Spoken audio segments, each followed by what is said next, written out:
Hi hello வணக்கம் நண்பர்களே. இன்னைக்கு குளியல் பொடி எப்படி செய்யறதுன்னு காண்பிக்க போறேன்.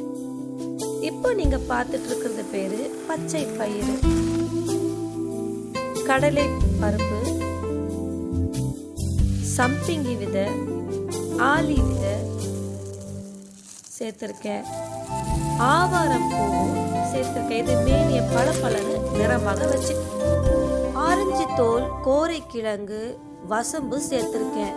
வசம்பு பொடி கெடாமலும் பாதுகாக்கும், மேனிய வாசனையாவும் வச்சுக்கும்.